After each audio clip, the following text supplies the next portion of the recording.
Recent diesel petrol ഓട്ടോകളിൽ നിന്ന് ഇലക്ട്രിക്കിലേക്ക് മാറിയിരിക്കുന്ന കുറച്ച് auto ചേട്ടന്മാരാണ് നമ്മുടെ ഇവിടെ ഉള്ളത്. ഞാൻ ഇപ്പൊ ഇതിൽ കയറിയപ്പോ ഇനി ഒരിക്കലും ഡീസൽ വണ്ടിയിലേക്ക് ഞാൻ പോകില്ല, തിരിച്ചു പോകില്ല.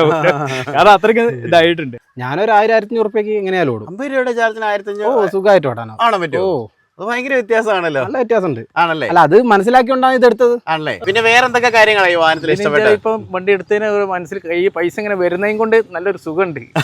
നല്ലൊരു സുഖം എന്ന് പറഞ്ഞാല് നമുക്ക് പണി എടുക്കാനും ഒരു ഇൻട്രസ്റ്റ് ആണ്. ഇല്ല, 296 കമ്പനി പറയുന്നത്. എനിക്ക് 261 ഇപ്പൊ കിട്ടുന്നത്. ഡീസലിന് ചെലവില്ല, വാടക കൊടുക്കണ്ട. ആകെ കൊടുക്കണ്ടെന്ന് വെച്ച് കഴിഞ്ഞാൽ 50 റുപ്യയിലോ 100 റുപ്യ വരും ഒരു ദിവസം. ഓക്കെ, ബാക്കി മൊത്തം നമ്മൾ പ്രോഫിറ്റ് വരുന്നത്. പ്രോഫിറ്റ് ആണ് വരുന്നത്. ഇതിലേക്ക് വന്ന സമയത്ത് എനിക്ക് അടവ് ലോൺ അടവും കഴിച്ച് ബാക്കി പൈസ കയ്യിലുണ്ടാവും.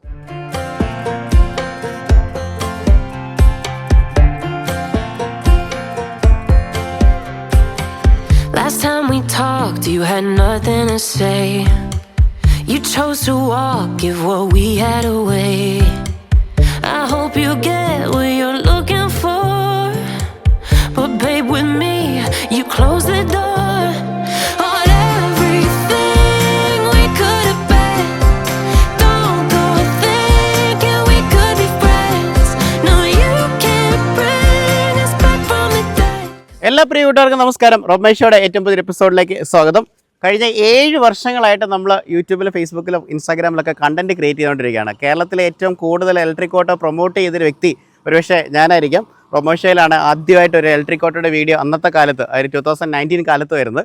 ഇപ്പോഴും നമ്മൾ സ്ട്രോങ് ആയിട്ട് ഇലക്ട്രിക് ഓട്ടോ അല്ലെങ്കിൽ ഇലക്ട്രിക് മൊബിലിറ്റിയെ സപ്പോർട്ട് ചെയ്തുകൊണ്ടിരിക്കുകയാണ്. അപ്പോൾ ഈ കഴിഞ്ഞ ദിവസം നിങ്ങൾ നമ്മുടെ ഒരു വീഡിയോ കണ്ടിട്ടുണ്ടായിരിക്കും. ഞാനും അതിരാമുരളിയും കൊച്ചിയിൽ നിന്ന് നമ്മുടെ കാലിക്കറ്റിലേക്ക് ബജാജിൻ്റെ വെഗോ എന്ന് പറഞ്ഞൊരു ഓട്ടോ ഒറ്റ സിംഗിൾ ചാർജിൽ 296 ആണ് കമ്പനി പറയുന്നത്. ഒറ്റ ചാർജിൽ നമ്മൾ ഓടിച്ച് വരുന്ന ഒരു വീഡിയോ നിങ്ങളെല്ലാവരും കണ്ടിട്ടുണ്ടായിരിക്കും. അപ്പം അത് കേരളത്തിൽ ആകമാനം സുഹൃത്തുക്കളുടെ ഇടയിൽ ഒരുപാട് ചർച്ചയായി. കാരണം ഒരുപാട് പേര് ഇപ്പോഴും ഡീസലും പെട്രോളും വാഹനങ്ങളും മാത്രം ഉപയോഗിക്കുന്നവരുണ്ട്. അപ്പം കുറേ പേരൊക്കെ അതിലേക്ക് ചേഞ്ച് ആയിക്കൊണ്ടിരിക്കുകയാണ്. അപ്പം നമ്മൾ അന്ന് മുതലേ ഇലക്ട്രിക്കിൻ്റെ മൊബിലിറ്റി കൊണ്ടുവന്നു കഴിഞ്ഞാലുള്ള പ്രയോജനങ്ങളെക്കുറിച്ച് ഇങ്ങനെ വാദവരാതെ ഓരോ വീഡിയോകളിലും പറഞ്ഞുകൊണ്ടിരിക്കുകയാണ്. അപ്പോൾ ഈ ഒരു നമ്മുടെ കൊച്ചി ടു കാലിക്കറ്റിൻ്റെ ചലഞ്ച് കഴിഞ്ഞപ്പോൾ തന്നെ കാലിക്കറ്റുള്ള നമ്മുടെ പ്രിയപ്പെട്ട ഓട്ടോ സഹോദരങ്ങൾ അവർ നമ്മളൊന്ന് നേരിട്ട് കാണണമെന്ന് പറഞ്ഞിരുന്നു. കാരണം അവർക്ക് സന്തോഷം. കാരണം നമ്മൾ ഇത്രയും ദൂരത്തിലൊരു വാഹനം നമ്മൾ ഓടിച്ചുകൊണ്ട് നമ്മൾ വന്നു, അതിൻ്റെ റേഞ്ചൊക്കെ പ്രൂവ് ചെയ്ത് കുറച്ച് പേർക്കൂടെ ഈ വാഹനം എടുക്കാനുള്ള ഒരു പ്രചോദനമായെന്ന് അവർ പറയുകയുണ്ടായി. അതോടൊപ്പം തന്നെ ഇപ്പോൾ റീസെൻ്റ്ലി ഡീസൽ പെട്രോൾ ഓട്ടോകളിൽ നിന്ന് ഇലക്ട്രിക്കിലേക്ക് മാറിയിരിക്കുന്ന കുറച്ച് ഓട്ടോ ചേട്ടന്മാരാണ് നമ്മുടെ ഇവിടെ ഉള്ളത്. അപ്പം അവർക്കുണ്ടായ ചേഞ്ചസ്, അതായത് ഡീസലിൽ നിന്ന് പെട്രോളിലേക്ക് മാറിയപ്പോൾ അവരുടെ ലൈഫിലുണ്ടായ വ്യത്യാസങ്ങൾ, സാമ്പത്തികമായിട്ടും അല്ലാതെയും ഒക്കെ ഉണ്ടായ വ്യത്യാസങ്ങളൊന്നും കൂടെ മറ്റുള്ളവരുടെ കൂടെ പങ്കിടണം. അതുപോലെ കേരളത്തിൽ ഒരുപാട് പേര് മാറാൻ ആഗ്രഹിക്കുന്നുണ്ട്. അവർക്കൊരു പ്രചോദനമാകണമെന്ന് പറഞ്ഞുകൊണ്ടാണ് നമ്മളെ വിളിച്ചിരിക്കുന്നത്. അപ്പം അങ്ങനെ നമ്മളിപ്പോൾ കാലിക്കറ്റാണുള്ളത്. അപ്പം കേരളത്തിലെ ഏറ്റവും നല്ല ഓട്ടോക്കാർ എവിടെയാണെന്ന് ചോദിച്ചു കഴിഞ്ഞാൽ തീർച്ചയായിട്ടും നമുക്ക് കാലിക്കറ്റാന്ന് പറയാം. എല്ലാ ജില്ലകളിലും ഉണ്ട്, പക്ഷേ ഒരു പടി മേലെ കാലിക്കറ്റുകാരാണ് എന്നുള്ളതിൽ ഒരുപാട് സന്തോഷമുണ്ട്. കാരണം മുഴുവൻ അങ്ങനെ സംസാരിക്കുന്നു. അപ്പോൾ നമുക്ക് ഓരോരുത്തരായിട്ടൊന്ന് പരിചയപ്പെടാം. അവരുടെ ലൈഫിലുണ്ടായ ചേഞ്ചസ് എന്തൊക്കെയാണെന്ന് നോക്കാം. ഇനിയും ഇലക്ട്രിക് ഓട്ടോ എടുക്കാനായിട്ട് ആഗ്രഹിക്കുന്നവർക്ക് ഇതൊരു മോട്ടിവേഷൻ ആയിക്കോട്ടെ എന്ന് മാത്രം പ്രത്യേകമായിട്ട് പറയുന്നു. അപ്പോൾ നമുക്ക് ഇങ്ങനെ അറ്റത്തും തുടങ്ങാം. അപ്പോൾ നമ്മൾ ആദ്യമായിട്ട് പരിചയപ്പെടാൻ പോകുന്ന അബീബിക്കയാണ്. നമസ്കാരം. നമ്മുടെ കോഴിക്കോട് ചാത്തമംഗലാണ് സ്ഥലം അല്ലേ? അപ്പോൾ കഴിഞ്ഞ 8 വർഷമായിട്ട് ഡീസൽ ഓട്ടോയാണ് ഓടിച്ചുകൊണ്ടിരിക്കുന്നത്. അപ്പോൾ 2 മാസമായിട്ട് ബജാജിന്റെ ഗോഗോ ഇപ്പോൾ ഓടിക്കുന്നുണ്ട്. എന്തൊക്കെ വ്യത്യാസങ്ങളാണ് ഇലക്ട്രിക് ഓട്ടോ ജീവിതത്തിലേക്ക് കൊണ്ടുവന്നത്? ഞാൻ ആദ്യം ഡീസൽ വണ്ടി ഓടിക്കുന്ന സമയത്ത് ഈ ഗോഗോ ഒരു വണ്ടി സ്നേഹിതെടുത്ത്, ആ സ്നേഹിതം വലിയ കയറ്റമൊക്കെ കയറാന്നുള്ള കണ്ടീഷനിൽ കയറുന്ന പറഞ്ഞത്. എൻ്റെ ഡീസൽ വണ്ടി കയറുന്ന അതേ കയറ്റം കയറുന്നത്, 4 ആളെ വെച്ച് കയറുന്നത്. ഇന്നങ്ങനെ നോക്കാന്ന് പറഞ്ഞ് 4 ആളെ വെച്ച് കയറി. ഇപ്പൊ നല്ല വലിയുണ്ട്, നല്ല സൂപ്പറാണ്. അങ്ങനെ എടുക്കാൻ പിന്നെ മനസ്സിൽ തോന്നിയപ്പോൾ പോയി എടുത്തതല്ലേ. നമ്മളൊക്കെ ആദ്യ കാലം പോലെ വീഡിയോ ചെയ്യുന്ന സമയത്ത് എല്ലാവരും പറയും ഇലക്ട്രിക് വണ്ടി കയറ്റം കയറത്തില്ല, അത് പകുതി വെച്ച് നിന്നു എന്നൊക്കെ പറയും. പക്ഷേ ഈ ഒരു ബജാജിന്റെ ബ്രാൻഡിനെ സംബന്ധിച്ച് പറയുകയാണെങ്കിൽ ഇതിനകത്ത് ഓട്ടോ ഗിയർ സിസ്റ്റം ആണ് ഉള്ളത്. അപ്പോൾ അതുപോലെ നമുക്ക് ഗ്രേഡബിലിറ്റി വരുന്നത് 36% ആണുള്ളത്. ഏത് ബ്രാൻഡിനേക്കാളും കൂടുതൽ ഗ്രേഡബിലിറ്റി, പ്രത്യേകിച്ച് നമ്മൾ ഡീസൽ ഓട്ടോ ഒക്കെ നോക്കിയാലും ഗ്രേഡബിലിറ്റി ഭയങ്കര കുറവായിരിക്കും. ഇവർ വാഹനം എന്ന് പറഞ്ഞാൽ ഏത് കയറ്റവും കയറും, ആ കാര്യത്തിലൊന്നും യാതൊരു സംശയം വേണ്ട. അപ്പം കയറ്റം ഓടിച്ചു നോക്കി പ്രൂവ് ചെയ്തിട്ടാണ് വാഹനം എടുത്തത് അല്ലേ? സാമ്പത്തികമായിട്ടുള്ള വ്യത്യാസങ്ങൾ എന്തൊക്കെയാണ് ഉണ്ടായത്? സാമ്പത്തികമായെന്ന് പറഞ്ഞാൽ ഡീസൽ ആദ്യം ഓടിക്കുന്നത് 500 രൂപയാണ് പമ്പ് കൊടുക്കുക ദിവസവും. എല്ലാ ദിവസവും 500 രൂപ പമ്പ് കൊടുക്കായിരുന്നു. ഓക്കെ. ഇപ്പൊ അതിനെ സംബന്ധിച്ചോളം നമുക്ക് കയ്യിൽ 1000-1500 രൂപേന്റെ അടുത്ത്, കയ്യിൽ 1200 രൂപയുടെ അടുത്ത് കയ്യിൽ ബാലൻസ് ഉണ്ടാവും. നേരത്തെ എത്ര ഉണ്ടാവായിരുന്നു?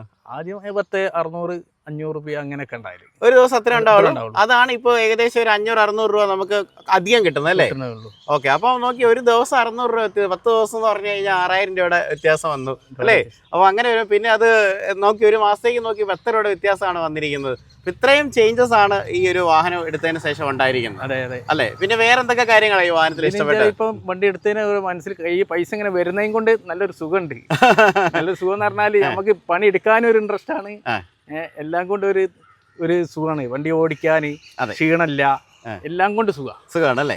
അപ്പൊ ഇതിന്റെ മെയിൻ്റനൻസിനെ കുറിച്ച് സംസാരിക്കാം. സാധാരണ പെട്രോൾ ഡീസൽ ഓട്ടോയ്ക്ക് എന്ന് പറഞ്ഞാൽ എപ്പോഴും കൂടുതൽ മൂവിംഗ് പാർട്സ് കൂടുതൽ. പക്ഷേ ഇലക്ട്രിക് വാഹനങ്ങളിൽ പൊതുവെ മൂവിംഗ് പാർട്സ് കുറവാണ്. ഒരു ബാറ്ററി, ഒരു മോട്ടർ, അല്ലെങ്കിൽ അതിന്റെ കൺട്രോളർ, കുറച്ച് സാധനങ്ങളേ ഉള്ളൂ. മറ്റേ നമ്മൾ ഓയിലൊക്കെ സ്ഥിരം ഒഴിക്കണം. ഓക്കെ, മെയിൻ്റനൻസിന്റെ പാർട്ട് വരുമ്പോൾ എങ്ങനെയുണ്ട് വ്യത്യാസം? ആദ്യം വണ്ടി ഓടിക്കുന്നേരം അതിന് മെയിൻ്റനൻസ് കൂടുതലാണ് വരല്. അപ്പൊ ഇത് വന്നേരം ഇതുവരെ ഒന്നും വന്നിട്ടൊന്നുമില്ല. 2.5 മാസമായി. ഡീസലിന് മെയിൻ്റനൻസ് കൂടുതലാണ്. ഇലക്ട്രിക്കിലേക്ക് വരുമ്പോൾ ഇതുവരെ ഒന്നും വന്നിട്ടില്ല. ഓക്കെ, 2.5 മാസമായി. ഇപ്പൊ ഓടി തന്നെ 16,000 കിലോമീറ്റർ ഓടി. 2.5 മാസം കൊണ്ട് 16,000 കിലോമീറ്റർ ഓടി അല്ലേ? അത്യാവശ്യം നല്ല ഓട്ടമാണ് ഓടി. നല്ല ഓട്ടം ഓടിക്കുന്നു. ഓക്കെ, നല്ല ഓട്ടം ഉണ്ടായാലും. ഓക്കെ, പക്ഷേ ഈ സമയത്ത് 16,000 നമ്മള് ഡീസലിലെ പെട്രോൾ ഓടിക്കെങ്കിൽ കുറച്ചുകൂടെ മെയിൻ്റനൻസ് വരും. ഉറപ്പായിട്ട് വരും അല്ലേ? എങ്ങനെയാലും ഓയിലിന്റെ ഇതിന്റെ ഒക്കെ ചെലവ് ഒരുപാട് ചെലവല്ലേ? അതെ അതെ അതെ അതെ അതെ അതെ അതും ഇതൊക്കെ അതിന് ഒരുപാട് ചെലവുണ്ടാവും. ഓക്കെ, അപ്പൊ എനിക്ക് ചോദിക്കാനുള്ള ഒരു ചോദ്യം എന്ന് പറയുന്നത്, ഇപ്പൊ 8 വർഷമായിട്ട് ഡീസലിന് ഇതിലേക്ക് മാറി. അപ്പൊ ഇനി ഇതിലേക്ക് ഇലക്ട്രിക് എടുക്കണമെന്ന് പലർക്കും ഭയങ്കര സന്ദേഹത്തിലുണ്ട്, എടുക്കണോ വേണ്ടെന്നൊക്കെ. അവരോട് എന്താ പറയാനുള്ളത്? അവരോട് ഇനി എടുക്കാനാ പറയാ. എന്റെ അനിയന് പോയി ഇത് പറഞ്ഞ് അവനെ കൊണ്ട് എടുപ്പിച്ചു ഒരു വണ്ടി വീഗോ എടുത്തിട്ട്. ഇതിന് അതേ തന്നെ സാധനം വീഗോ 3000 മോഡൽ വന്നിട്ട് ഇപ്പൊ പേരായിട്ട് മാറിയിട്ട്. ഓ, അത് ശരി. അപ്പൊ ആ വണ്ടി എപ്പോ എടുത്തിട്ടുള്ളൂ. ഓക്കെ, മൊത്തത്തിൽ ഹാപ്പിയാണ്. ഓക്കെ, അപ്പൊ അടിപൊളിയായിട്ട് മുമ്പോട്ട് പോട്ടെ. ഓക്കെ. അടുത്തായിട്ട് പരിചയപ്പെടാൻ പോകുന്നത് ലിതേഷ് ഭായ് ആണ്. പേരാമ്പ്രയാണ് കേട്ടോ സ്ഥലം എന്ന് പറഞ്ഞു കഴിഞ്ഞാൽ. അതാണ്ട് യൂട്യൂബിന്റെ ചിഹ്നം നാടൻ ചങ്ങായി. യൂട്യൂബ് ചാനലുണ്ടോ? യൂട്യൂബ് ചാനലുണ്ട്, ഒരു കടയുണ്ട്, നാടൻ സാധനമൊക്കെ ആയിട്ടുള്ള കടകളുണ്ട്. അതിൻ്റെതാണ്. ഓക്കെ, അപ്പോൾ നമുക്ക് ബജാജിന്റെ ഗോഗോ ആണ് ഉള്ളത്. കഴിഞ്ഞ എത്ര വർഷമായിട്ട് ഓട്ടോ ഓടിക്കുന്നു? ഓട്ടോ അല്ല, ഞാൻ ബസ്സിലായിരുന്നു. ഞാൻ ഇപ്പോൾ പിന്നെ ഗോഗോ ഇങ്ങനത്തെ വണ്ടി ഇറങ്ങിയതിനു ശേഷമാണ് ഓട്ടോയിലേക്ക് മാറിയത്. ഓക്കെ, ഇലക്ട്രിക്ക് നല്ല അഭിപ്രായം വന്ന്. അല്ല, അപ്പോൾ അത് മാറാനൊരു കാരണം ഉണ്ടായിരിക്കുമല്ലോ? അല്ല, അങ്ങനെയല്ല. പിന്നെ ബസ് ഒഴിവാക്കിയതിനു ശേഷം നമുക്കൊരു തൊഴിൽ പോകണമല്ലോ. അതെ അതെ. അപ്പം കുറച്ചും കൂടി മെച്ചം ഇതാണെന്ന് തോന്നി, അങ്ങനെ ഇതെടുത്തതാണ്. അങ്ങനെയാണെന്നുണ്ടെങ്കിൽ എന്തുകൊണ്ട് ഡീസലോ പെട്രോളോട്ടോ എടുത്തില്ല? ഡീസൽ വണ്ടി ഞാൻ പലരോടും അന്വേഷിച്ച്, അപ്പോൾ സുഹൃത്തുക്കളൊക്കെ പോലെ ചെലവ് നോക്കുമ്പോൾ കുറച്ച് ജാസ്തിയാണ് ആണല്ലേ. അപ്പൊ ഇതാകുന്ന ചെലവ് വളരെ കുറവാണ്. അപ്പൊ ഇത് എടുത്തിട്ട് എത്ര നാളായി? ഇതിപ്പോ 1 വർഷം ആകാനായി. അപ്പൊ ചെലവിന്റെ കാര്യത്തിൽ എന്ത് വ്യത്യാസമായിരിക്കും ഫീൽ ചെയ്തത്? ചെലവിന്റെ കാര്യത്തിൽ എനിക്ക് ഒരു 50 റുപ്യാണ് ചാർജിന് ഒരു ഡെയിലി വരത്തുള്ളൂ. ഓക്കെ, അത്രേ വരൂ. പിന്നെ മെയിൻ്റെനൻസ് ഒന്നും വരത്തില്ല. എത്ര രൂപയ്ക്ക് ഓടും? ഞാനൊരു 1000-1500 റുപ്യക്ക് എങ്ങനെയാലും ഓടും. 50 രൂപയുടെ ചാർജിന് 1500 സുഖമായിട്ട് ഓടാനോ? ആണോ? പറ്റുമോ? അത് ഭയങ്കര വ്യത്യാസമാണല്ലോ. നല്ല വ്യത്യാസമുണ്ട് ആണല്ലേ? അല്ല, അത് മനസ്സിലാക്കിക്കൊണ്ടാണ് ഇത് എടുത്തത്. ആണല്ലേ? ഈ വണ്ടി എത്ര കിലോമീറ്റർ ഓടി? ഇത് ഒരു 26 കിലോമീറ്ററിന്റെ അടുത്ത് ഓടി അല്ലേ? അപ്പോൾ അങ്ങനെ വരുമ്പോൾ ഇതിന് മെയിൻ്റനൻസ് എന്തായിട്ടുണ്ടാവും? എനിക്ക് തോന്നുന്നു ഡീസൽ പെട്രോളിലേക്ക് ഭയങ്കര മെയിൻ്റനൻസ് ആണെന്ന് പറയുന്നത് കേട്ടിട്ടുണ്ട്. ഇതിന് വല്ല മെയിൻ്റനൻസും? ഇതിന് മെയിൻ്റനൻസ് എനിക്കൊന്നും വന്നിട്ടില്ല. ഒന്നും വന്നിട്ടില്ല. ബ്രാൻഡ് പറയുന്നത് 30,000 കിലോമീറ്റർ വരെ സർവീസും അതുപോലെ പാർട്സും ഒക്കെ നമുക്ക് ഫ്രീ ആയിട്ട് തന്നെയാണ് ഇതിനകത്ത് മാറി തരുന്നത് അല്ലേ? നല്ല സർവീസ് കിട്ടാറുണ്ടോ ഇവിടെ? നല്ല സർവീസ് കിട്ടുന്നുണ്ട് അല്ലേ? പല സ്ഥലങ്ങളിലും ഈ സർവീസിന്റെ കാര്യത്തിൽ ഇലക്ട്രിക് ഓട്ടോ പറയുന്നുണ്ട്. പക്ഷേ ബജാജിനെ സംബന്ധിച്ച് നല്ലൊരു ഫീഡ്ബാക്ക് ആണ് കേരളത്തിൽ മൊത്തത്തിൽ കിട്ടുന്നത്. കാലിക്കറ്റും അങ്ങനെയാണെന്ന് വിചാരിക്കുന്നു അല്ലേ? അങ്ങനെ തന്നെയാണ് ആണല്ലേ? എന്താ ഈ ഇലക്ട്രിക് ഓട്ടോയെ കുറിച്ച് കൂടുതലായിട്ട് പറയുന്നത്? എന്തൊക്കെ ഫീച്ചേഴ്സ് ആണ് വാഹനത്തിൽ ഇഷ്ടപ്പെട്ടത്? ഒന്നാമത്തേല് മൈലേജ് ആണ്. മൈലേജ് എത്രയാ കിട്ടുന്നത്? 250 കമ്പനി പറയുന്നത്. അതിനടുത്ത് തന്നെ എനിക്ക് കിട്ടുന്നുണ്ട്. 200 മുകളിൽ എന്തായാലും കിട്ടും. 220 അങ്ങനെയാലും കിട്ടല്ലോ. ഉറപ്പ്? ഓ, ചുമ്മാ പറയുന്നല്ല. അല്ലല്ല, എനിക്ക് കിട്ടുന്ന. പിന്നെ എന്നോട് ഒരുപാട് ആളുകൾ വന്നിട്ട് ചോദിക്കലുണ്ട്, വണ്ടീന്റെ കാര്യം ചോദിക്കലുണ്ട്. പലരും എന്റെ വണ്ടി ഓടിച്ചു നോക്കി, കമ്പനിയിൽ നിന്ന് വിളിച്ചിട്ടും വരുന്നവർക്കെല്ലാം ഞാൻ ഈ വണ്ടി എടുത്ത് പോയി കാണിച്ചു കൊടുക്കാറുണ്ട്. എന്റെ അനുഭവങ്ങളിൽ ഞാൻ കാരണം വേറെ ആരെങ്കിലും വണ്ടി മേടിച്ചിട്ടുണ്ടോ? ഒരു 20 ആൾ വരെ വാങ്ങിക്കും. 20 ആൾക്കാരെ മേടിച്ചിട്ടുണ്ടല്ലേ? വരാൻ തന്നെ. അപ്പൊ 20 ആൾക്കാരുടെ ഒരു ടെൻഷൻ എടുത്ത് വെച്ചിട്ടുണ്ട്. കാരണം എന്തെങ്കിലും പ്രശ്നം പറ്റിയ ഉത്തരം പറയേണ്ട ആളാണ്. ഇല്ല, അങ്ങനെ പ്രശ്നമല്ല. എനിക്ക് എന്റെ അനുഭവമല്ല ഞാൻ പറയുന്നത്.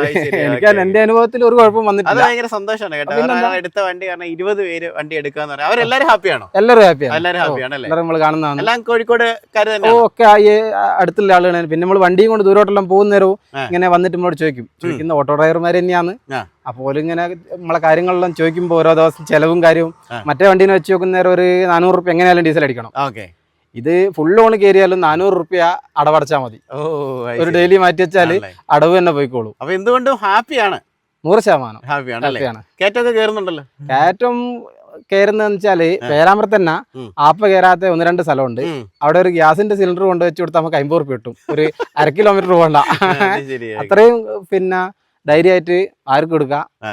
എന്റെ അനുഭവത്തിലാണ് ഞാൻ പറയുന്നത്. ഓ. എന്തായാലും സൂപ്പർ, നല്ലൊരു ഫീഡ്ബാക്ക് കേൾക്കാൻ സാധിച്ചല്ലോ, ഒരുപാട് സന്തോഷം കേട്ടോ. Okay, okay. 20 അല്ല, നമുക്ക് 200 പേരെ കൊണ്ടുവരണം. ഓ, തീർച്ചയായിട്ടും. മൊബിലിറ്റിയിലേക്ക് നമ്മുടെ രാജ്യം കുതിച്ചുകൊണ്ടിരിക്കുകയാണ്. അതെ, അതെ. 2030 എല്ലാവരും ഇലക്ട്രിക് പിന്നെ ഒന്നാമത്തെ എന്താ വെച്ചാൽ നല്ല സുഖമാണ് വണ്ടിയിൽ ഇരുന്ന് പോവാൻ. ശരി, യാത്രക്കാർക്കെല്ലാം നല്ല അഭിപ്രായമാണ് അല്ലേ? അത് തന്നെയല്ലേ മെയിൻ ആയിട്ട്. തീർച്ചയായിട്ടും. അപ്പൊ മൊത്തത്തിൽ ഹാപ്പിയാണ്. ഓ, നന്നായി വരട്ടെ. ഓക്കെ. വിനോദേട്ടാ, നിങ്ങൾ എവിടെയാണ് കാലിക്കറ്റ് സ്ഥലം? കോഴിക്കോട് ബാലുശ്ശേരി റോഡ് ചേളന്നൂർ ചേളന്നൂരാണ് അല്ലേ? ചേളന്നൂർ. ഈ വേഗോയുടെ ഓട്ടോ കൊണ്ടാണ് ഞാൻ കൊച്ചിയിൽ നിന്ന് കാലിക്കറ്റ്. ആ വീഡിയോ കണ്ടിരുന്നാ? കണ്ടിട്ടുണ്ടായിരുന്നു അല്ലേ? കണ്ടിട്ട് എന്താണ് അഭിപ്രായം? നല്ല അഭിപ്രായം. പിന്നെ എനിക്ക് അനുഭവം കൂടിയാണ്.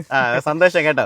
നമ്മള് റേഞ്ച് നല്ല രീതിയിൽ നമുക്ക് റേഞ്ച് കിട്ടിയായിരുന്നു. 296 ബ്രാൻഡ് പറയുന്നത്. നമുക്ക് ഏകദേശം 262 കിട്ടിയത്. കാരണം ഇത്രയും ദൂരമൊക്കെ ഓടിച്ചു വന്ന് പല സ്പീഡൊക്കെ ആയിരുന്നല്ലോ. ഡെയിലി എത്ര റേഞ്ച് ഏകദേശം എത്ര ഒരു പറയുന്ന റേഞ്ച് കിട്ടുന്നുണ്ടോ? ഇല്ല, 296 കമ്പനി പറയുന്നത്. എനിക്ക് 261 ഇപ്പൊ കിട്ടുന്നുണ്ട്. 261 കിട്ടുന്നുണ്ട്. യാതൊരു കുറവില്ല. ഇല്ല, അതിൽ പൂർണ്ണ സംതൃപ്തനാണ്. ഹാപ്പിയാണല്ലേ? അതെ. ഇതിനു മുന്നേ ഞാൻ ബജാജിന്റെ കാലുമ ക്ലച്ചിലെ ഡീസൽ വണ്ടി, കാലുമൽ കച്ചുള്ള ഡീസൽ വണ്ടി 5-6 കൊല്ലാതെ ഞാൻ ഉപയോഗിച്ചിട്ടുണ്ട്. ഓക്കെ. പിന്നെ അതിന് ശേഷം ഞാൻ ആപ്പാസിറ്റി ഒരു 9 കൊല്ലത്തോളം ഉപയോഗിച്ചു. പിന്നെ ഇങ്ങനെ ബജാജിന്റെ ഇലക്ട്രിക് വണ്ടി വരുന്നുണ്ട് എന്നുള്ളത് ഞാൻ അറിഞ്ഞു. അപ്പൊ ഞാൻ കുറച്ചേരം വെയിറ്റ് ചെയ്തു. കാരണം ഇതിനു മുന്നേ 150 മൈലേജ് ആയിട്ടുള്ളതാണ് ഇത് ഇറങ്ങിയിട്ടുണ്ടായിരുന്നത്. ഇത് ഇപ്പൊ 296 പറഞ്ഞപ്പോഴത്തേക്ക് ഞാൻ ഇത് കേട്ടപ്പോ തന്നെ വേഗം ഷോറൂമിൽ പോയി അന്വേഷിച്ചത് ഈ കാര്യങ്ങളൊക്കെ പറഞ്ഞപ്പോ എനിക്ക് വളരെയധികം ഇഷ്ടമായി. പിന്നെ അത് മാത്രമല്ല, ഞാൻ വേഗം മറ്റേ ബാങ്കിൽ പോയിട്ട് അന്വേഷിച്ചപ്പോൾ അവർ ലോണൊക്കെ തരാന്നുള്ളത് പറഞ്ഞു. പിന്നെ വേറെ ഒന്നും ഞാൻ ചിന്തിച്ചില്ല. പിന്നെ വേറെ ആരോടും ചോദിച്ചതുമില്ല ഇതിൽ. അതെ, ഞാൻ പോയി വേഗം തന്നെ ലോൺ ഇതായിട്ട് വണ്ടി എടുത്തതിന് ശേഷം എനിക്ക് ഇത് ഭയങ്കര പൂർണ്ണ സംതൃപ്തി. അത് എന്തുകൊണ്ടെന്ന് പറയുകയാണെങ്കിൽ എനിക്ക് വണ്ടി ചെറിയ സ്പേസ് മതി, വണ്ടി ഒടിച്ചെടുക്കാൻ മതി. വണ്ടിക്ക് പക്ഷെ ഭയങ്കര വലുപ്പമാണ്. പക്ഷേ ആ പലരും എന്നോട് പറഞ്ഞു ഇത്രയും വലിയ വണ്ടിയൊക്കെ എങ്ങനെയാ നിങ്ങൾ ടൗണിൽ കൂടെ, ഞാൻ കോഴിക്കോട് പെർമിറ്റ് ഉള്ള വണ്ടിയാണ്, അപ്പൊ ടൗണിൽ കൂടെ ഒക്കെ തന്നെ ഓടിക്കുന്ന ഒരാളുമാണ്. അപ്പൊ ചെറിയ സ്പേസ് കൂടെ എങ്ങനെയാ, പക്ഷെ എനിക്കിത് അനായാസം ശരിക്കും ഇങ്ങനെ ഒടിച്ചെടുക്കാൻ. പിന്നെ അത് മാത്രമല്ല, യാത്ര സുഖം. അതിപ്പോ റെയിൽവേ സ്റ്റേഷനിലൊക്കെ ആണ് ചില ആൾക്കാർ ഇറങ്ങി നിന്ന് ഇലക്ട്രിക് വണ്ടി കാത്തുനിന്ന് വന്ന് കയറാനൊക്കെ അത്രയ്ക്കും അവർക്ക് താല്പര്യം. കാരണം എന്തുകൊണ്ടായിരിക്കും അവരിങ്ങനെ സെലക്ട് ചെയ്യാനുള്ള കാരണം? അത് കാര്യമായിട്ട് ശബ്ദമില്ല, പിന്നെ ചില വൈബ്രേഷൻ ഇല്ല. അതാണ് എനിക്ക് ഡീസൽ വണ്ടിയിൽ ഓടിക്കുമ്പോ എന്താ വെച്ച് കഴിഞ്ഞാല് ഉച്ചയാകുമ്പോഴത്തേക്ക് ഒരു ക്ഷീണം വരും. അത് എന്തുകൊണ്ട് വെച്ചാൽ കാര്യം ശബ്ദം, പിന്നെ തന്നെ കൈ ഇങ്ങനെ കളിക്കും. അപ്പൊ ഇതിലാണ് യാതൊരു. പിന്നെ ഇലക്ട്രിക് എന്ന് പറയുമ്പോൾ ഒരു ചില പ്രീമിയം സെഗ്മെന്റിലേക്ക് ഉള്ള ഒരു ഫീൽ കിട്ടും. അപ്പൊ യാത്രക്കാർക്ക് വരില്ലേ? യാത്രക്കാർക്ക് വളരെയധികം സന്തോഷമുണ്ട്. കാരണം വെച്ചാൽ പലരും എന്നോട് പറയലുണ്ട്, അല്ല ഇത് കറണ്ട് വണ്ടിയാണില്ലേ എന്ന് വെച്ചപ്പോ നല്ല സുഖമുണ്ട്, യാത്രക്ക് നല്ല സുഖമുണ്ട്, അങ്ങനെയുള്ള അഭിപ്രായങ്ങളൊക്കെ ഞാൻ ഒരുപാട് കേട്ടിട്ടുണ്ട്. വേഗയിലാണ് എനിക്ക് തോന്നുന്നു അകത്ത് ഇഷ്ടം പോലെ സ്പേസ് ഉണ്ടല്ലോ. സാധാരണ ഒരു 3 പേര് സാധാരണ കുട്ടി ഓട്ടോയിൽ പോകുമ്പോൾ ഞെരുങ്ങിയിരുന്ന പോകുന്നത്. ഇതില് ബാഗും കാര്യങ്ങളും ബാക്കിൽ നല്ല സ്പേസ് ആണ്. അതെ, ലഗേജ് ഒക്കെ വെക്കാനും അതുപോലെ തന്നെ ആൾക്കാർ ഒരു 4 പേർക്ക് സുഖമായിട്ട് യാത്ര ചെയ്യാം. നമുക്ക് യാത്ര ചെയ്യാം. അതെ, അതിൽ യാതൊരു പ്രശ്നമില്ല. ചേട്ടാ, സേവിങ്സിന്റെ പാർട്ടിനെ കുറിച്ച് ഒന്ന് പറയുകയാണെന്നുണ്ടെങ്കിൽ എങ്ങനെയായിരിക്കും അത്? ഒന്നാം വെച്ചാൽ ഇപ്പോ ഞാൻ ദിവസം ഡീസൽ വണ്ടിയിൽ 400 രൂപയ്ക്ക് ഡീസൽ അടിക്കലുണ്ട്. ഓക്കെ. പക്ഷേ എന്ന് പറയുകയാണെങ്കിൽ എനിക്ക് അതിലൊന്നും വലിയ മെച്ചം കാണുന്നില്ല. ഇത് എന്ന് പറയുകയാണെങ്കിൽ എനിക്കിപ്പോൾ ഒരു ദിവസം ഒരു 100 രൂപേൻ്റെ ചോടേ വരുന്നുള്ളൂ. 17.7 കിലോവാട്ടിന്റെ ബാറ്ററിയാണ്. നമുക്ക് ഫുള്ള് ചാർജ് ചെയ്യേണ്ട ആവശ്യം വരുന്നില്ലല്ലോ. കാരണം എല്ലാ ദിവസവും അത്ര ഓടിക്കുമായിരുന്നു. 1.5 ഞാൻ ചാർജ് ചെയ്യും. അത്രേ ഉള്ളൂ അല്ലേ? അതെ. അപ്പോൾ ഒരു 6 മണിക്കൂറാണ് കമ്പനി പറയുന്നത്. എനിക്ക് 5-5.5 ആകുമ്പോഴത്തേക്ക് ഫുള്ളാകുന്നുണ്ട്. ആണല്ലേ? എനിക്ക് തോന്നുന്നത് 80% 4 മണിക്കൂറും കൊണ്ടൊക്കെ ചാർജ് ആവും ഈ വാഹനം. അവർ അങ്ങനെയാണ് ബ്രാൻഡ് പറയുന്നത്. 5-5 മണിക്കൂറും കൊണ്ട് അത് ഓട്ടോമാറ്റിക്കായിട്ട് ഓഫ് ആവുകയും ചെയ്യും. അപ്പൊ നമ്മളിപ്പോ ഇത് ഓൺ ആക്കി കഴിഞ്ഞിട്ട് വെച്ചാൽ കിടന്നുറങ്ങുകയാണെങ്കിൽ യാതൊരു പ്രശ്നമില്ല, ഓട്ടോമാറ്റിക് ഓഫ്. അപ്പൊ അതുകൊണ്ടൊരു പേടിയില്ല. അത് ശരിയാ. അത് പല ബ്രാൻഡ്സിനും കണ്ടിട്ടുണ്ട് ഇങ്ങനെ ഓൺ ബോർഡ് അല്ല മറ്റേ ചാർജർ നമ്മൾ കുത്തിയിട്ട് പോകുമ്പോഴത്തേന് വണ്ടി തീ പിടിക്കാനുള്ള സാധ്യത. പക്ഷേ ഇത് കുറച്ചുകൂടെ സേഫർ ആണ്. അതെ അല്ലേ? പിന്നെ അത് മാത്രമല്ല ഒരു പവർ ഓട്ടോമാറ്റിക് അനുഭവപ്പെടുന്നുണ്ട്. കാരണം ചില കയറ്റൊക്കെ നന്നായിട്ട് പാഞ്ഞു കയറുന്നുണ്ട്. പിന്നെ ചില വേറൊരു ബട്ടൺ ഇട്ട് ആ ബട്ടൺ അമർത്തി കഴിഞ്ഞാൽ കുത്തനുള്ള കയറ്റൊക്കെ, പക്ഷെ ഇതുവരെ ഞാൻ കയറിയില്ല. കുത്തനെ അത്യാവശ്യം എനിക്ക് അനുഭവത്തിൽ കൂടെ മനസ്സിലാവുന്നുണ്ട്, കയറ്റങ്ങളൊക്കെ നന്നായിട്ട് കയറുന്നുണ്ട്. മറ്റേ ഡീസൽ വണ്ടി പറയാൻ ചെയ്യില്ല, ആ കയറ്റമൊക്കെ വരുമ്പോ കുറെ കഴിയുമ്പോഴത്തേങ്ങനെ കേറൂല. ഒരു 4 ആൾക്കാരെ വെച്ച് കഴിഞ്ഞാൽ കയറാൻ ഒരു ബുദ്ധിമുട്ടുണ്ടായിരുന്നു. ഈ ഇലക്ട്രിക് വാഹനത്തേക്ക് ഈ മോട്ടറിനെ കുറിച്ച് ആൾക്കാർ തെറ്റിദ്ധാരണയാണ്. പക്ഷെ ട്രെയിൻ വലിക്കുന്നതും ലിഫ്റ്റ് വലിക്കുന്നതും ഒക്കെ ഹൈസ്പീഡ് മോട്ടറുകളാണ്. എന്ത് വേഗത്തിലാണ് കയറി പോകുന്നല്ലേ? ഓക്കെ, അങ്ങനെ. അപ്പൊ കുടുംബത്തിലേക്ക് നല്ലൊരു വരുമാനം കൊടുക്കാനായിട്ട് സാധിക്കുന്നുണ്ടല്ലേ? തീർച്ചയായും. എനിക്ക് അതിൽ നല്ലൊരു സന്തോഷമുണ്ട് ഈ കാര്യത്തിലൊക്കെ. ഓക്കെ. പിന്നെ വെച്ചാൽ എനിക്കൊരു സംശയം കൂടി ഉണ്ടായിരുന്നു. കാരണം വെച്ചാൽ ഇലക്ട്രിക് ഞാൻ ഇതിനു മുന്നേ ഞാൻ ഉപയോഗിക്കാത്ത ഒരാളാണ്. ഓക്കെ. അപ്പൊ ഇത് എങ്ങനെ ഉണ്ടാവും എന്നുള്ളൊരു വിശ്വാസമാണ്. പക്ഷെ ഈ 2 മാസം ഇപ്പൊ ഞാൻ ഓടിച്ചപ്പോ എനിക്ക് നല്ല പൂർണ്ണ തൃപ്തനായി. പിന്നെ സർവീസ് കാര്യങ്ങളൊക്കെ ഓക്കെയാണ്. എലത്തൂർ വെച്ചിട്ടാണ് സർവീസ് സെന്റർ ഒക്കെ. അപ്പൊ അവിടെ പോയിട്ട് ഒരു സർവീസ് കഴിഞ്ഞു. ശരി. ഒരു 4000-ഓളം കിലോമീറ്റർ ഓടിയിട്ടുണ്ട്. ഓക്കെ. ഇനി ഇലക്ട്രിക് വാഹനം എടുക്കാൻ ആഗ്രഹിക്കുന്ന ആൾക്കാരോട് എന്താ ഒരു ഉപദേശം പറയാനുള്ളത്? ധൈര്യമായിട്ട് എടുത്തോളാനാ പറയുള്ളൂ അല്ലേ? കാരണം വെച്ചാൽ ഞാനിപ്പോ ഡീസൽ ഇത്രയും കൊല്ലം ഞാൻ ഉപയോഗിച്ചിട്ട് ഞാൻ ഇപ്പൊ ഇതിൽ കയറിയപ്പോ ഇനി ഒരിക്കലും ഡീസൽ വണ്ടിയിലേക്ക് ഞാൻ പോകില്ല. തിരിച്ചു പോകില്ല. കാരണം അത്രയ്ക്ക് ഇതായിട്ടുണ്ട്. അത് ശരി. അപ്പൊ എല്ലാവിധ ആശംസകളും കേട്ടോ. വടകരക്കാരനായിട്ടുള്ള അസ്ലമാണ് കൂടെയുള്ളത്. നമസ്കാരം. ഓക്കെ. അപ്പൊ നിലവിൽ ഓട്ടോ ഓടിച്ചുകൊണ്ടിരിക്കുകയാണ്. ഡീസൽ ഓട്ടോ ആണ്. ഡീസലാണ്. അപ്പം പുതിയതായിട്ടൊരു വാർത്ത കേട്ടു, പുതുതായിട്ടൊരു ഇലക്ട്രിക് ഓട്ടോ വാങ്ങിക്കാൻ പോവാണെന്നുള്ളത്. ബുക്കിംഗ് കൊടുത്താ? ഓക്കെ, അഭിനന്ദനങ്ങൾ. എന്തുകൊണ്ടാണ് ഇത്ര നാളായിട്ട് ഡീസലിൽ നിന്ന് ഇലക്ട്രിക്കിലേക്ക് മാറാന്നുള്ളൊരു ചിന്തയിലേക്ക് വന്നത്? ഡീസലിന് മാറാന്ന് വെച്ചാൽ ഡീസൽ എന്തായാലും ഒരു ദിവസം നമുക്ക് 500 മേലോ എന്താവും ഡീസലിന്റെ ചെലവ് വരുന്നുണ്ട്. ഓക്കെ. പിന്നെ വണ്ടി വാടക ഓടുന്നതാണെങ്കിൽ എന്താവും 300 രൂപ അതിന്റെ തന്നെ വേറെ മാറ്റി വെക്കണം. 800 രൂപ ചെലവ് വരുന്നു. 800 രൂപ ചെലവ് വരും. 800 രൂപ ചെലവ് തന്നെ വരും. പിന്നെ അത് കഴിഞ്ഞിട്ട് നമുക്ക് കിട്ടുന്ന ചിലപ്പോൾ 600 അല്ലെങ്കിൽ 700 അത്ര നമുക്ക് കിട്ടുന്നുള്ളൂ. ഇതാണെന്നുണ്ടെങ്കിൽ ഡീസലിന്റെ ചെലവില്ല, വാടക കൊടുക്കണ്ട. ആകെ കൊടുക്കേണ്ടത് വെച്ച് കഴിഞ്ഞാൽ 50 രൂപയിലോ 100 രൂപ വരും ഒരു ദിവസം. ഓക്കെ. ബാക്കി മൊത്തം നമ്മൾ പ്രോഫിറ്റ് വരുന്നത്. പ്രോഫിറ്റ് ആണ് വരുന്നല്ലേ? അപ്പൊ അത് ഇപ്പൊ ആരെയോ സുഹൃത്തുക്കളാണോ പറഞ്ഞത്? 2-3 ഫ്രണ്ട്സ് ഇപ്പൊ നിലവിൽ ഗോവോ ഓടുന്ന ടീമുണ്ട്. അപ്പൊ അവര് പറഞ്ഞതുകൊണ്ടാണ് വണ്ടി എടുക്കാന്ന് വിചാരിച്ചത്? അതെ. ആണല്ലേ? ഓക്കെ. അപ്പൊ പ്രതീക്ഷ ഉണ്ടോ ഇത് രക്ഷപ്പെടുന്നുള്ള? ഉണ്ട്. കാരണം വെച്ച് കഴിഞ്ഞാല് ഇതിന് ചെലവ് കുറവല്ലേ, മെയിൻ്റെനൻസും കുറവാ. മറ്റാ നേരം 10,000 കിലോമീറ്റർ വെച്ച് നേരം എന്ത് ചെയ്യണം, എഞ്ചിൻ ഓയിൽ ചേഞ്ച് ചെയ്യണം. അതിനിടക്ക് ബ്രേക്ക് പാഡ് ചെയ്യും. അതിനിടക്ക് സിലിണ്ടർ മാറ്റേണ്ടി വരും. അങ്ങനെ പല പ്രശ്നങ്ങളും വരുന്നുണ്ട്. ഡീസലിന് ശരിക്കും പറയാൻ ഭയങ്കര മെയിൻ്റെനൻസ് ആണ്. മെയിൻ്റെനൻസ് വരുന്നുണ്ട്. 10,000 കിലോമീറ്ററിൽ വരുന്നുണ്ട്. കാരണം ഡീസൽ എന്തായാലും ഡീസലിൻ്റെ അകത്ത് ഓയിൽ ചേഞ്ച് ചെയ്യും. ഇതാ നേരം ഓയിൽ ചേഞ്ച് ഇല്ല. അതുകൊണ്ട് സുഖമല്ലേ? സുഖമാണല്ലേ?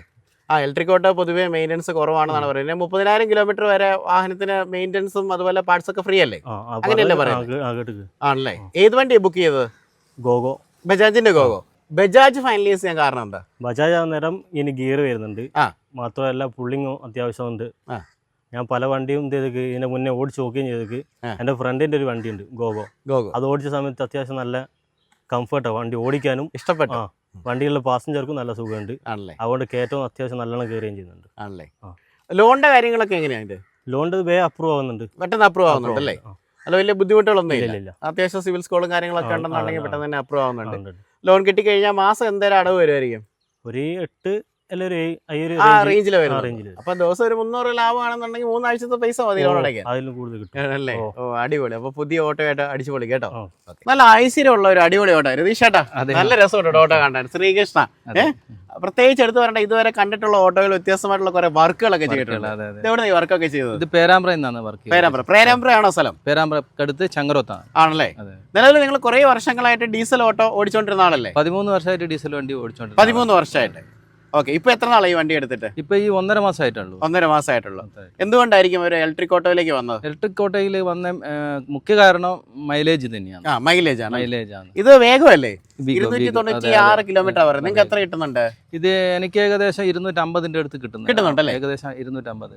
റെഗുലർലി ആ ഒരു 200 മുതൽ 250. കാരണം ഞാനൊരു മലയോര മേഖലയിലാണ് ഞാൻ വണ്ടി ഓടിക്കുന്നത്. അപ്പൊ അതിന്റെ ഒരു കുറവും കൂടുതലൊക്കെ ആയിട്ടുള്ളത്. ഈ മലയോര മേഖലയിലേക്ക് ഈ വണ്ടി ആപ്റ്റ് ആണോ? അതായത് മലയോര മേഖലയിലേക്ക് ഞാൻ ആദ്യം വിചാരിച്ചു കഴിഞ്ഞാൽ ഈ ഇലക്ട്രിക് ആയതുകൊണ്ട് കയറ്റമൊന്നും വലിയില്ല എന്നുള്ളൊരു ഇതുണ്ടായിരുന്നു. അപ്പോൾ ഞാൻ ടെസ്റ്റ് ഡ്രൈവ് നടത്തിയ സമയത്ത് കയറ്റമൊക്കെ ഈസി ആയിട്ട് കയറുന്നുണ്ട്. പിന്നെ നല്ല സ്പേസ് ഉണ്ട് ഈ വീഗോക്ക്.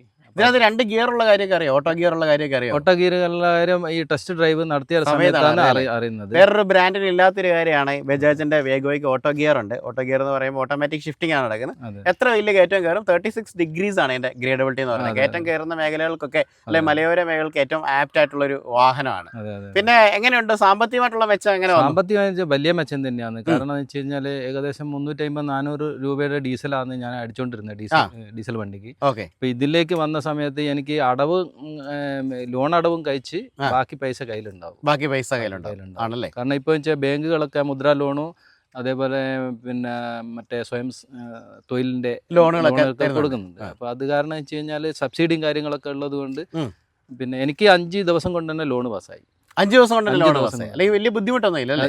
ഇല്ല കേരള ഗ്രാമീണ ബാങ്കിന്റെ മാനേജർ പോയി കണ്ട് മൂപ്പർ പെട്ടെന്ന് തന്നെ ലോണൊക്കെ സാങ്ഷൻ ആക്കി അല്ലേ? അപ്പോൾ ഇലക്ട്രിക് ഓട്ടോ ഒക്കെ മേടിക്കാൻ താല്പര്യം ഉണ്ടെന്നുണ്ടെങ്കിൽ ഈസി ആയിട്ട് ഇതിനായിട്ട് 4,80,000 അല്ലേ? 4,75,000. ഈ പണിയൊക്കെ ചെയ്തപ്പോൾ ഇതിനിപ്പോ ഒരു ഏകദേശം 50,000 അത് മുടക്കിയാലും കുഴപ്പമില്ല കേട്ടോ, നല്ല രസമുണ്ട് കാണാൻ. ചേട്ടാ ഈ ഓട്ടോ ഓടിക്കാൻ എങ്ങനെയുണ്ട്? നമ്മുടെ ഡീസലൊക്കെ കമ്പയർ ചെയ്യുമ്പോൾ യാത്രാസുഖം എങ്ങനെയുണ്ട്? യാത്ര സുഖം നല്ല കുഴപ്പമില്ല, കുലുക്കാലം കുറവുണ്ട്. കുറെ മോഡുകളൊക്കെ ഉണ്ടല്ലോ. മോഡുകളൊക്കെ നല്ല ഒരു കംഫർട്ടാണ് ഓടിക്കുന്ന സമയത്തൊക്കെ വരുന്നത് അല്ലേ? ഉണ്ട്. എനിക്ക് തോന്നുന്നു ഓട്ടോ ഷിഫ്റ്റിംഗ് അല്ല മോഡുകൾ, അതായത് നമ്മളെ മോഡുകൾ പിടിച്ചിടേണ്ട ആവശ്യമില്ല, വണ്ടി തന്നെ റോഡ് നോക്കി മോഡുകൾ മാറും. അതെ ഓട്ടോ ഷിഫ്റ്റിംഗ് ആണ്. ഓക്കെ, അത് വേറെ ബ്രാൻഡിലൊന്നും കണ്ടിട്ടില്ലാത്തൊരു കാര്യമാണ്. കാരണം പല നമ്മളിപ്പോൾ കാറിൽ എടുത്തെന്ന് പറഞ്ഞാൽ നമ്മൾ മോഡുകൾ മാറ്റി കൊടുക്കണം. പക്ഷേ ഈ ഒരു വാഹനത്തിലേക്ക് വരുമ്പോൾ ഓട്ടോ ഷിഫ്റ്റുകളാണ് വരുന്നത് പറഞ്ഞാൽ നിങ്ങൾ ടെസ്റ്റ് ഡ്രൈവ് എടുത്ത് നോക്കണം. എനിക്കത് ഭയങ്കര അത്ഭുതമായിട്ട് തോന്നി. കാരണം ഒരു ഓട്ടോയ്ക്കകത്ത് ഗിയർ വരിക, ഓട്ടോ മോഡുകൾ വരിക, ശരിക്കും പറഞ്ഞാൽ ഒരു കാർ ലൈക്ക് ഫീച്ചേഴ്സ് ആണ് നമുക്ക് വണ്ടിയിൽ വന്നിരിക്കുന്നത് പറഞ്ഞു. പാസഞ്ചറിലും നല്ല അനുഭവം ആണല്ലേ? യാത്രക്കാരൊക്കെ നല്ല ഫീഡ്ബാക്ക് ആണ്, ഫീഡ്ബാക്കാ പറയുന്നത്. കാർ പോകുന്ന മാതിരി ആണെന്ന് പറയാറല്ലേ? അങ്ങനെ എന്തെങ്കിലും സ്പെഷ്യൽ ആയിട്ടുള്ള അനുഭവങ്ങളോ എല്ലാം പറയാനുണ്ടോ? സ്പെഷ്യലായിട്ട് വെച്ച് കഴിഞ്ഞാൽ ഞങ്ങളുടെ മലയോര മേഖലയിൽ വെച്ച് കഴിഞ്ഞാൽ ഡീസൽ ആണ് കൂടുതലായിട്ട് ഉപയോഗിക്കുന്നത്. കാരണം വെച്ച് കഴിഞ്ഞാൽ കയറ്റം വലിഞ്ഞ് കയറുന്നത് കൂടുതൽ ആളുകൾ, അതായത് ആളുകളൊക്കെ എപ്പോൾ നമ്മൾ പ്രതീക്ഷിച്ചതിനെക്കാട്ടും 1-2 ആളുകൾ കൂടുതലുണ്ട്. അപ്പോൾ അങ്ങനെയുള്ള ഒരു ജീവിതമാണ് മലയോര മേഖലയിൽ. അപ്പോൾ അതിന് പറ്റിയ ഒരു വണ്ടി തന്നെയാണ് വീഗോ. ആണല്ലേ? മനസ്സ് നിറഞ്ഞു പറയാൻ ഹാപ്പി തന്നെയാണ്. ഹാപ്പി തന്നെയാണ്. വാങ്ങിക്കാൻ ആഗ്രഹിക്കുന്ന ആൾക്കാരോട് എന്ത് പറയാനുണ്ട്? ഏറ്റവും പെട്ടെന്ന് തന്നെ ഡീസലിൽ നിന്ന് EV-യിലേക്ക് മാറുക, അത് ബജാജ് തന്നെ ഉപയോഗിക്കുക. ബജാജ് വാങ്ങിക്കാൻ പറയാൻ കാരണം ബജാജ് എന്ന് വെച്ചാൽ സർവീസും കാര്യങ്ങളൊക്കെ, പിന്നെ മെയിൻ്റനൻസ് വർക്കുകൾ കുറവ്, അങ്ങനത്തെ ഒരുപാട് ഗുണങ്ങളുണ്ട്. 30,000 കിലോമീറ്റർ വരെ സർവീസ് ഒക്കെ ഫ്രീ അല്ലേ? പാർട്സ് ഒക്കെ ഫ്രീ ആണ്. ഓക്കെ, നല്ല സർവീസ് കിട്ടുന്നുണ്ട്. ഇലക്ട്രിക് ഓട്ടോയ്ക്ക് പല സ്ഥലങ്ങളും സർവീസ് കിട്ടുന്നില്ല. കാലിക്കറ്റിലെ അവസ്ഥ എങ്ങനെയാണ്? ഇത് എലത്തൂരാണ്, അവിടെ നല്ല സർവീസാണ്. നല്ല സർവീസ് ആണ്. അപ്പൊ പഴയ പോലെ പ്രശ്നങ്ങളൊന്നും ഇല്ല. ഒന്നുമില്ല, ഹാപ്പിയാണ്. 10 പേരോട് എടുക്കാൻ ചോദിച്ചു കഴിഞ്ഞാൽ എടുക്കാന്ന് പറയാം. തീർച്ചയായിട്ടും ഞാൻ പറയല്ലേ? എല്ലാവിധ ആശംസകളും.